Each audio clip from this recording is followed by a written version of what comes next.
जय हिंद। नमस्कार दोस्तों, चल रहा था बैंकिंग, इसका पार्ट नंबर आज 4 शुरू करेंगे। पार्ट नंबर 4 में हम शुरू करेंगे और समझेंगे इशू ऑफ करेंसी। हिंदी में कहा जाता है मुद्रा जारी करता। तो चलिए समझते हैं इसको बिल्कुल गांव देहात की भाषा में। देखिए सबसे पहले हेडिंग क्या है। हेडिंग है इशू ऑफ करेंसी। हिंदी में कहा जाता है मुद्रा जारीकर्ता के नाम से जाना जाता है। हिंदी में मुद्रा जारीकर्ता के नाम से जाना जाता है, अंग्रेजी में इशू ऑफ करेंसी।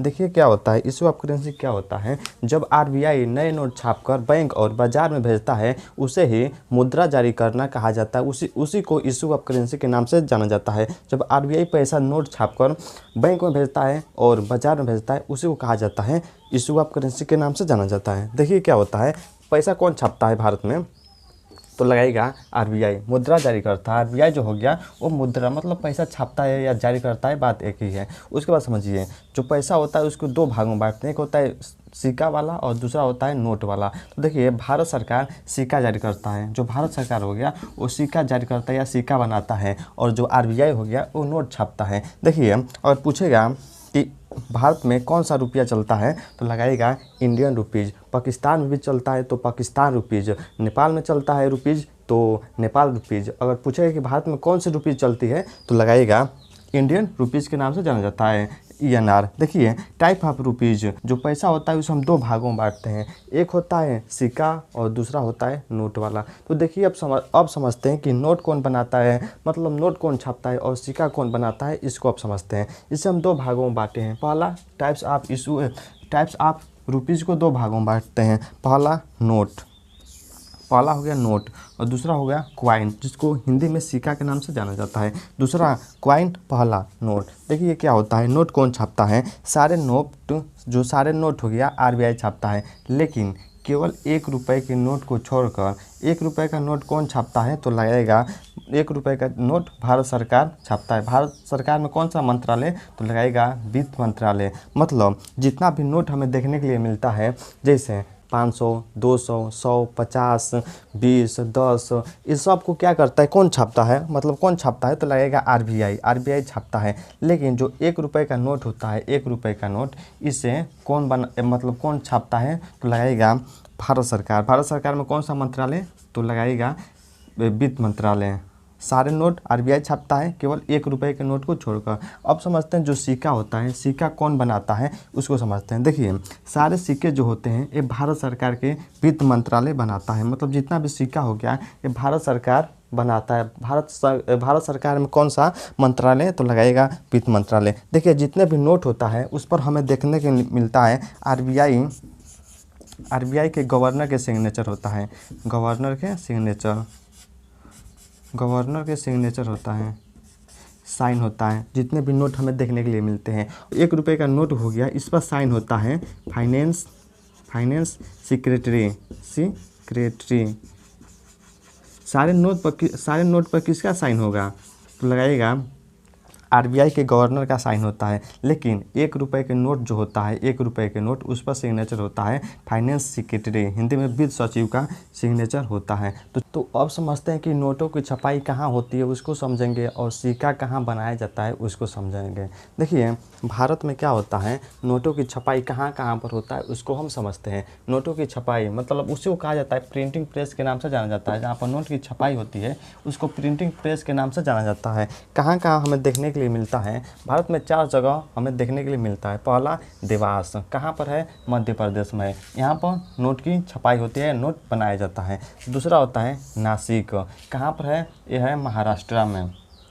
तीसरा होता है मैसूर, कहाँ पर है, कर्नाटक में। और चौथा हो गया, लास्ट हो गया साल्बोनी, यह हमें देखने के लिए मिलता है वेस्ट बंगाल। इन 4 जगह पर नोटों की छपाई होती है। इस जगह को कहा जाता है प्रिंटिंग प्रेस के नाम से जाना जाता है, जहाँ पर नोटों की छपाई होती है। तो अब समझते हैं कि भारत में सिक्का कहाँ कहाँ बनाया जाता है उसको अब समझते हैं। देखिए सिक्का कहाँ बनाया जाता है, जिस जगह पर सिक्का बनाया जाता है उस जगह को कहा जाता है मिंट फैक्ट्री के नाम से जाना जाता है। हिंदी में टकसाल के नाम से जाना जाता है, हिंदी में टकसाल, जहाँ पर सिक्का बनाया जाता है। भारत में 4 जगह हमें देखने के लिए मिलता है जहाँ पर सिक्का बनाया जाता है। पहला होता है नोएडा, जो कहाँ पर है, यूपी में। दूसरा हो गया मुंबई, महाराष्ट्र में। तीसरा हो गया कोलकाता वेस्ट बंगाल, और चौथा हो गया हैदराबाद तेलंगाना। हमें देखने के लिए इन चारों जगह पर मिलता है। यहाँ चारों जगह पर सिक्का बनाया जाता है और इन चारों जगह पर नोट हमें देखने के लिए मिलता है। यहाँ पर नोट बनाया जाता है 4 जगह, यहाँ 4 जगह हमें सिक्का देखने के लिए मिलता है। यहाँ पर सिक्का बनाया जाता है, यहाँ पर 4 जगह नोटों की छपाई होती है, यहाँ पर सिक्का बनाने के लिए हमें मिलता है। अगर पूछा गया कि भारत में कौन सा सिस्टम प्रणाली चलता है पैसा वाला, तो उसको समझते हैं। देखिए क्या हुआ 1957 में 1957 से भारत में एक सिस्टम चलता है जिसको बोलते हैं दशमलव प्रणाली के नाम से जाना जाता है। देखिए इसमें होता क्या है, इसमें होता है मतलब 1 रुपया में हमें कितना पैसा देखने के लिए मिलता है। 1 रुपया में हमें 100 पैसा देखने के लिए मिलता है। इसी को कहा जाता है दशमलव प्रणाली के नाम से जाना जाता है। इसी को दशमलव प्रणाली के नाम से जाना जाता है, डेसिमल सिस्टम के नाम से जाना जाता है। 1997 में इसे लागू किया गया। मतलब 1 रुपया में हमें कितना पैसा देखने के लिए मिलता है, 100 पैसा। तो अब समझ लेते हैं जो इंडियन रुपीज़ होता है उसका सिंबल कैसा होता है, उसको देख लेते हैं, समझ लेते हैं। देखिए जो इंडियन रुपीज़ होता है इसका प्रतीक सिंबल कैसा होता है। देखिए सिंबल हमें ऐसा देखने के लिए मिलता है। और पूछा गया सिंबल कौन बनाया था, तो लगाइएगा डी उदय कुमार 2010 में। यह सिंबल किसका है, तो इंडियन रुपीज़ भारतीय पैसा का यह जो साइन है या इसी को सिंबल कहिए के नाम से जाना जाता है। सिंबल ऐसा हमें देखने के लिए मिलता है, इंडियन रुपये में ऐसा सिंबल होता है। बनाया किसने था, तो लगाइएगा डी उदय कुमार। कब बनाए थे, 2010 में इसे बनाए गए थे और लागू किया गया। तो चलिए अब समझते हैं कि आरबीआई अधिकतम कितने रुपए का नोट छाप सकता है और जो भारत सरकार हो गया वो अधिकतम कितने रुपए का सिक्का बना सकता है, उसको अब समझ लेते हैं और देख लेते हैं। तो अब समझते हैं कि आरबीआई अधिकतम कितने रुपए का नोट छाप सकता है और भारत सरकार अधिकतम कितने रुपए का मतलब सिक्का बना सकता है, इसको अब देख लेते हैं, समझ लेते हैं। देखिए होता क्या है,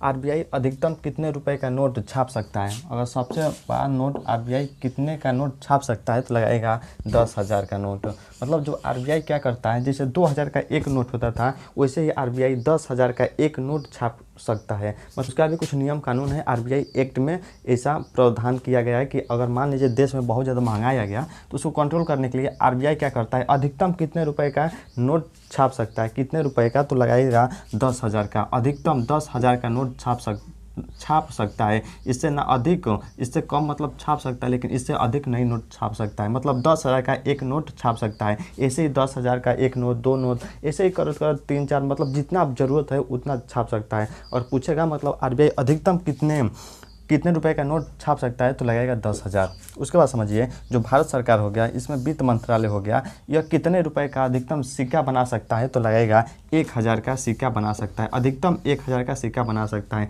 जैसे आज हमें देखने के लिए मिलता है 1 का सिक्का, 2 का, 5 का, 10 का, 20 का सिक्का देखने के लिए मिलता है। तो आरबीआई अधिकतम 1,000 का सिक्का मतलब बना सकता है। जो इतने हो गया, जो भारत सरकार हो गया वो अधिकतम 1,000 का सिक्का मतलब बना सकता है। एक सिक्का 1,000 का इसे मतलब बना सकता है। इससे अधिक का सिक्का नहीं बना सकता, क्योंकि ये भी अपने नियम कानून का फॉलो करता है, काम करता है, अपने आरबीआई के माध्यम से ये भी काम करता है। भारत सरकार हो गया अधिकतम 1,000 का सिक्का होता है बना सकता है, इससे अधिक का सिक्का नहीं बना सकता है। चलिए अब समझते हैं जो नोट हो गया, हमें जो नोट देखने के लिए मिलता है उस पर कितना भाषा हमें देखने के लिए मिलता है। देखिए जब आप नोट लीजिएगा तो उसको पलटिएगा, पलटने के बाद उसके पीछे देखेंगे तो ऐसे हमें कोना देखने के लिए मिलता है, ऐसे कोना एक देखने के लिए मिलता है। इस पर बहुत से लैंग्वेज लिखे रहते हैं। देखिए उस पर कितने लैंग्वेज लिखे रहते हैं, उस पर 15 लोकल भाषा लिखा रहता है। मतलब लोकल लैंग्वेज होता है, स्थानीय भाषा होता है। 15 क्या होता है, लोकल लैंग्वेज हमें देखने के लिए मिलता है।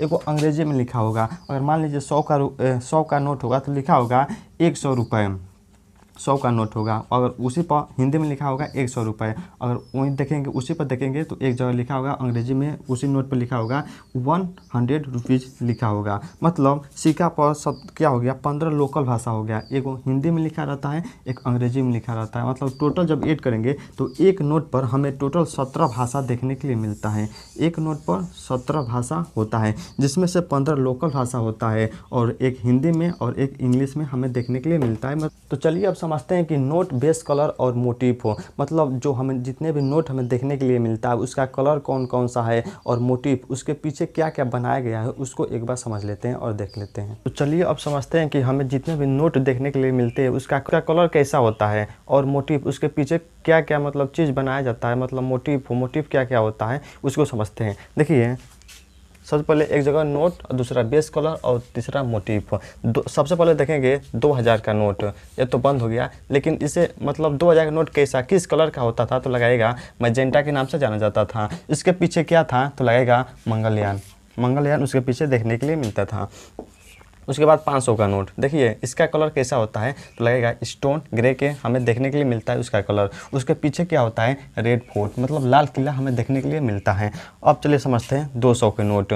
200 का नोट कैसा मतलब कलर कैसा होता है तो लगेगा ब्राइट येलो, उसका कलर होता है कलर ब्राइट येलो हमें देखने के लिए मिलता है। उसके पीछे क्या बना होता है तो लगेगा सांची स्तूप हमें देखने के लिए मिलता है, उसके पीछे रहता है सांची स्तूप। अब देखते हैं 100 के नोट। 100 का नोट का कलर कैसा होता है लेवेंडर, उसका कलर होता है लेवेंडर। और उसके पीछे क्या मोटिव होता है तो लगेगा रानी की वाव हमें देखने के लिए मिलता है।